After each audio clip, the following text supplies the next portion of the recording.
बड़ी खबर हिमाचल से आपको बता दें, हिमाचल प्रदेश के किन्नौर से ये बड़ी खबर आ रही है, जहां किन्नौर में किन्नर कैलाश यात्रा को एक दिन के लिए स्थगित कर दिया गया है। किन्नौर जिले में देर रात से बारिश हो रही है, जिसकी वजह से ये फैसला लिया गया। सभी यात्रियों को मेलिंग खट्टा में ही रोका गया है। यात्रा को सस्पेंड करने की पुष्टि एसडीएम कल्पा की है।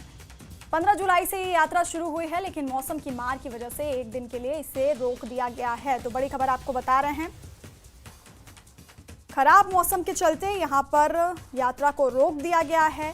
किन्नौर में देर रात से ही बारिश हो रही है, जिसके बाद ये फैसला लिया गया और सभी यात्रियों को मेलिंग खट्टा में ही रोका गया है। यात्रा को सस्पेंड करने की पुष्टि एसडीएम कल्पा ने की है। 15 जुलाई से ये यात्रा शुरू हुई, लेकिन मौसम की मार की वजह से एक दिन के लिए इसे रोक दिया गया है।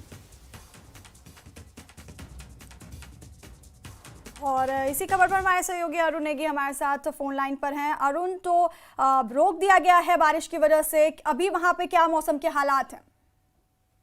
जी, सबसे पहले ये कि जो किन्नर कैलाश यात्रा है, इसको मौसम की वजह से फिलहाल एक दिन के लिए स्थगित करना पड़ा है। अगर अभी मौसम की बात करें तो किन्नौर जिले में अभी भी बारिश का दौर जारी है और जो एसडीएम कल्पा से मिली सूचना के अनुसार जो जहाँ पे जो किन्नर कैलाश यात्रियों को जो रोका गया है, जो मेलिंग खट्टा नाम का जो जगह है, वहाँ पे काफी ज्यादा बारिश हो रही है, जिस कारण सभी यात्रियों को वहाँ रुका गया है। जी अरुण, बहुत बहुत शुक्रिया आपका ये जानकारी हम तक पहुंचाने के लिए। अपनी नजर बनाए रखिए। तो किन्नौर से आपको बड़ी खबर बता रहे थे, जहां पर किन्नर कैलाश यात्रा को एक दिन के लिए स्थगित कर दिया गया है। किन्नौर जिले में देर रात से ही बारिश हो रही है, जिसके बाद ये फैसला लिया गया और सभी यात्रियों को मेलिंग खट्टा में ही रोका गया है। यात्रा को सस्पेंड करने की पुष्टि एसडीएम कल्पा